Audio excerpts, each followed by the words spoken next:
지금 이 순간에도 여러분의 지갑이 두꺼워지고 있을 수도 있습니다. 4년간 깨지지 않던 철옹성 같은 벽이 있었습니다. 바로 이더리움의 고점이죠. 그런데 2025년 8월 이 벽이 마침내 무너졌습니다. 4,945달러까지 치솟으며 새로운 역사를 쓰고 있는 거죠. 하지만 여기서 끝이 아닙니다. 이더리움의 이 폭등이 단순히 하나의 코인 가격 상승으로 끝날까요? 절대 그렇지 않습니다. 지금부터 여러분께 보여드릴 내용을 끝까지 보시면 왜 전문가들이 알트코인 시즌의 진짜 시작이라고 말하는지, 그리고 어떤 코인들이 이더리움보다도 더 큰 수익을 가져다 줄 수 있는지 정확히 알게 되실 겁니다. 이더리움이 4년 만에 신고가를 경신한 이유를 한 문장으로 요약하면 이렇습니다. 2021년이 기술의 시대였다면 2025년은 기관의 시대라는 것입니다. 2021년에는 런던 하드포크 같은 기술적 업그레이드가 가격을 끌어올렸다면 지금은 ETF 유입, 연준의 금리 정책, 그리고 규제 명확성이라는 완전히 다른 동력이 작용하고 있습니다. 그리고 이 변화가 바로 알트코인 전체 시장에 거대한 쓰나미를 일으키려고 하는 신호인 것이죠. 똑같은 신고가인데 왜 이번엔 다르다고 하는 걸까요? 2021년의 이더리움 상승을 기억하시나요? 당시에는 EIP159라는 기술적 업그레이드가 핵심이었습니다. 가스비 소각 메커니즘이 도입되면서 와, 이더리움이 디플레이션 자산이 될 수 있겠구나 라는 기대감이 4,866달러까지 끌어올렸죠. 하지만 2025년은 완전히 다릅니다. 지금은 제롬 파월의 잭슨홀 발언 이후 금리 인하 기대감, 하루에 287.6 밀리언 달러씩 쏟아지는 이더리움 ET의 자금, 기업들의 테크러시 보유 확대가 주도하고 있습니다. 제롬 파월 한 사람의 말이 어떻게 전 세계 암호화폐를 움직일 수 있을까요? 잭슨홀 심포지엄에서 파월 의장이 금리 인하 가능성을 시사한 순간 리스크 자산에 대한 투자 심리가 완전히 바뀌었습니다. 왜 그럴까요? 금리가 내려가면 은행 예금이나 채권 같은 안전 자산의 수익률이 떨어집니다. 그러면은 투자자들은 어디로 갈까요? 바로 주식이나 암호화폐 같은 리스크 자산으로 몰려드는 거죠. 특히 기관 투자자들에게는 이런 환경 변화가 더욱 중요합니다. 그들은 수십억, 수백억 달러를 운용해야 하는데 안전 자산만으로는 목표 수익률을 달성할 수 없거든요. ETF 하나가 정말로 이더리움 가격을 이렇게까지 올릴 수 있나요? 숫자로 보면 더 놀랍습니다. 8월 21일 하루 동안만 ETF로 287.6 밀리언 달러가 유입되었습니다. 7월 한 달간 유입액은 무려 5억 4천억 달러에 달했고요. 이는 비트코인 ETF 유입액과 비슷한 수준입니다. 그런데 여기서 중요한 점은 ETF가 단순히 투자 상품이 아니라는 것입니다. ETF는 기관 투자자들에게 합법적이고 안전한 암호화폐 투자 통로를 제공해주는 역할을 합니다. 왜 갑자기 기업들이 이더리움을 금고에 쌓아두기 시작했을까요? 테슬라가 비트코인을 사들인 것처럼 이제는 기업들이 이더리움을 디지털 자산으로 인식하기 시작했습니다. 단순히 투기가 아니라 재무적 목적으로 보유하는 거죠. 이는 매우 중요한 변화입니다. 개인 투자자는 감정에 따라 매매할 수 있지만 기업은 장기적 관점에서 보유하거든요. 특히 재무팀이 승인한 자산이라는 건 그만큼 안정성을 인정받았다는 의미입니다. 규제가 엄격해질수록 암호화폐에는 악재 아닌가요? 오히려 반대입니다. 애매한 규제보다 명확한 규제가 훨씬 좋습니다. SEC의 리퀴드 스테이킹 토큰 규제 완화, Clarity Act, Genius Act 같은 법안들이 시장에 확실성을 제공하고 있어요. 즉 쉽게 말하자면 게임 룰이 없으면 아무도 게임을 하려고 하지 않습니다. 하지만 룰이 명확해지면 모든 사람이 안심하고 게임에 참여할 수 있게 되는 거죠. 왜 기관들이 비트코인 ETF에서 이더리움 ETF로 갈아타고 있을까요? JP모건 보고서를 보면 그 이유가 명확합니다. 이더리움은 단순한 디지털 금이 아니라 디지털 플랫폼이거든요. 비트코인이 가치 저장 수단이라면 이더리움은 스마트 컨트랙트, DeFi, NFT 등 무한한 활용 가능성을 가지고 있습니다.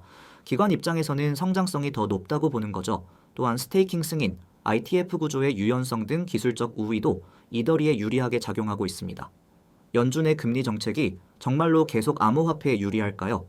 현재 경제 상황을 보면은 연준이 완화적 통화 정책을 유지할 가능성이 높습니다. 그래서 인플레이션은 안정화되고 있고 경제 성장은 둔화 조짐을 보이고 있거든요.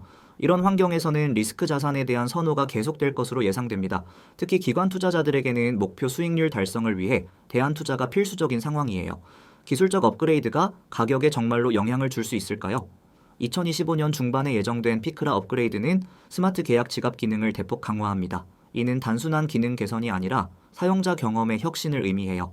더 쉽고 안전한 지갑, 더 효율적인 가스비, 더 다양한 애플리케이션 지원, 이 모든 것들이 이더리움 생태계를 확장시키고 결국 이더리움 토큰의 수요 증가로 이어질 것입니다.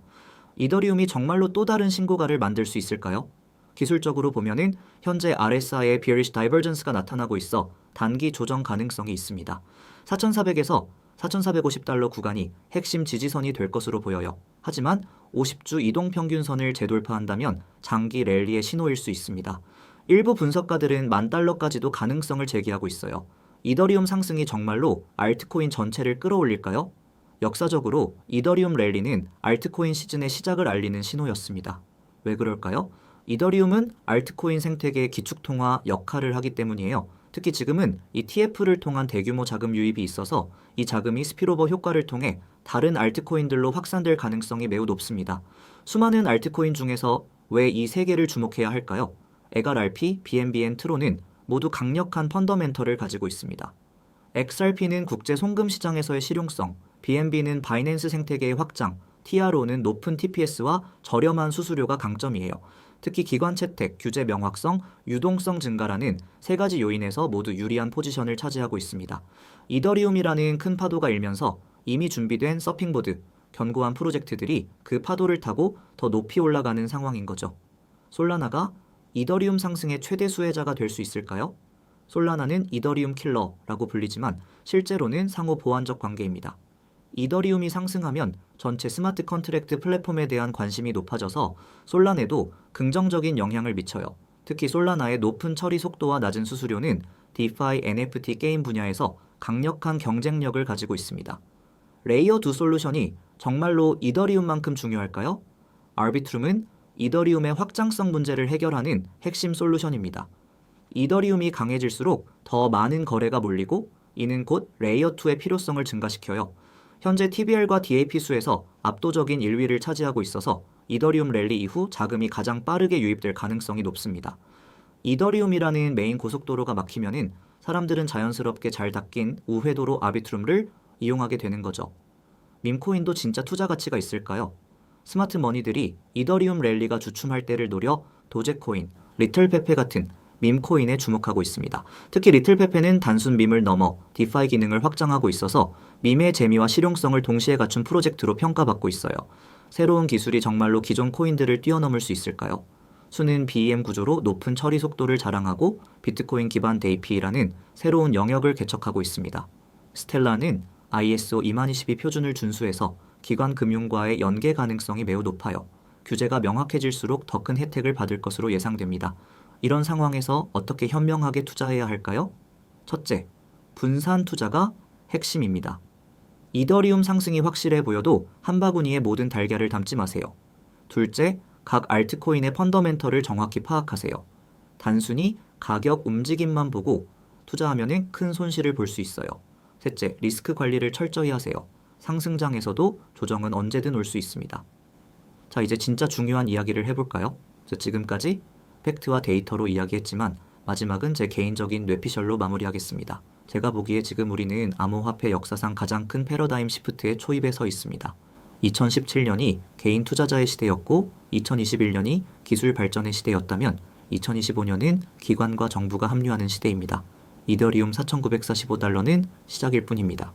제 뇌피셜로는 연말까지 8,000달러, 2026년까지는 15,000달러도 충분히 가능하다고 봅니다. 그리고 알트코인들, 진짜 파티는 이제부터 시작입니다. 이더리움이 2배 오를 동안 선별된 알트코인들은 5배, 10배도 가능할 거예요. 하지만 기억하세요. 이 모든 건 제 개인적인 의견이고 투자는 본인 책임입니다. 기회는 준비된 자에게만 온다 라는 말이 있죠. 여러분은 지금 준비되어 있나요? 마지막으로 한 가지만 더 말씀드릴게요. 투자는 혼자 버티기보다 함께 준비하는 것이 멘탈적으로도 훨씬 좋습니다. 코인시황 커뮤니티에는 코인시황, 브리핑, 선물 현물 타점, 포지션 변화 정보, 실시간 정보를 공유하면서 같이 버티는 사람들이 모여 있고 코인 시장에 대해 많은 것들을 안내해드리고 있습니다. 가입 조건은 없고 100% 다 무료로 운영되고 있습니다. 관심 있으시다면 고정 댓글 링크를 통해서 바로 입장하실 수 있습니다. 영상이 도움되셨다면 구독과 좋아요 그리고 여러분의 소중한 댓글로 응원해주세요. 끝까지 시청해주셔서 감사합니다.